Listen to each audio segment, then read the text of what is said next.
Alright, so I'm going to warn you in advance with this problem. We're going to do a whole bunch of problems like this. I'll warn you in advance so the first time you see a problem like this, you will probably be confused.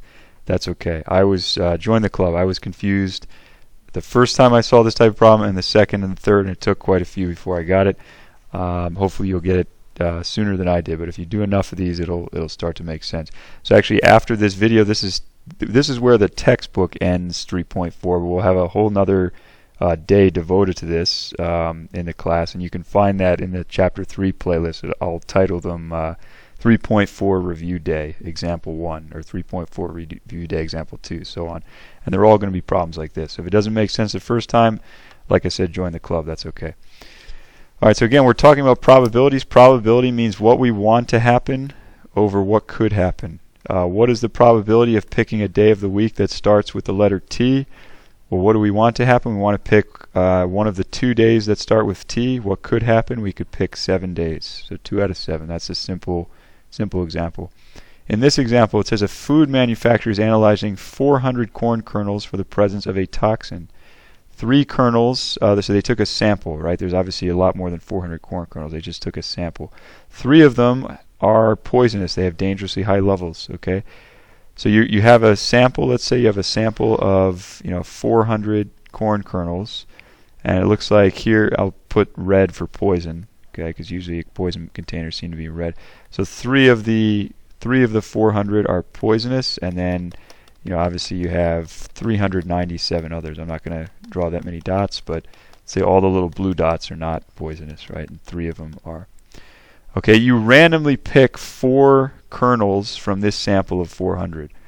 Right, so I'm going to pick 4 kernels here, just out of this sample of 400. And the question is, what's the chance that exactly one of those kernels has the toxin? Right. Well, it seems like it'd probably be pretty low because there's only 3 in that whole batch, and we're picking a sample of 4. That's not a very big sample.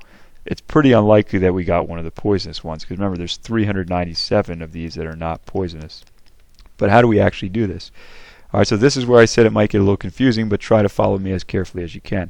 Okay, I'm going to set it up like this. Let's start with what could happen. What could happen is we have 400 things, and we are choosing. They're telling us here we're choosing 4 of them. So what could happen is there is this many ways. There is 400 choose 4 ways. Like I have 400 that I could choose for the first one. I have 399 I could choose from for the second kernel. Remember, I'm taking a sample of 4. Then I have 398, 397. But it doesn't matter. The order doesn't matter. It's not like if I choose that kernel first and that one second, that's somehow different than if I were to reverse those. That's why we're using choose instead of pick. So you have to divide that by 4 factorial, and why 4 factorial? Because we're choosing 4. That's the number that you get right there. 400 choose 4. But you don't have to know any of this formula right here. Just keep it simple and do it 400 choose 4.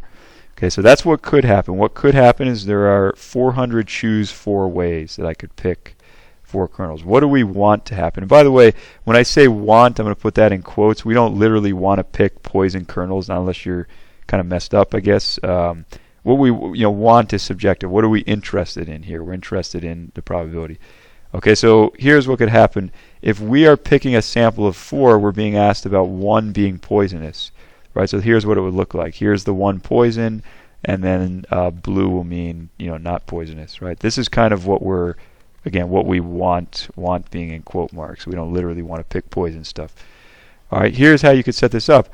Let's think about the poison first. There are how many poisonous kernels? There are 3 of them, and we are trying to choose in our sample. We're trying to choose 1 of them. Okay, and I'll show you kind of a way that you can kind of make more sense of this in just a sec. So in our sample, there's 2 things that are happening. We're choosing 1 poison kernel, but what else are we choosing? We're also choosing 3 non-poison kernels. How many ways could that happen? And we're multiplying because this is an AND statement. So if we were to do this, we would want to pick 1 poison, which here's the number of ways that could happen. 3 poisonous, and we're choosing 1 of them.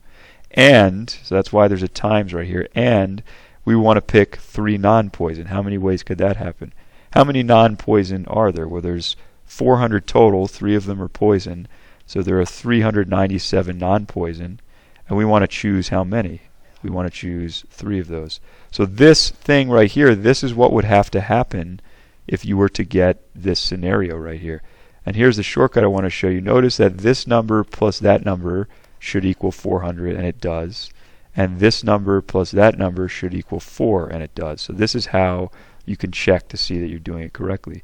Here's how you enter this in the calculator. When in doubt, use parentheses. So you should have all the parentheses that you see me putting right here, because if you don't, if you omit any one of those parentheses, your calculator will, well, not the calculator will do it wrong. It will do exactly what you're telling it to do, which is the wrong thing in this case. You want to put parentheses around all of those.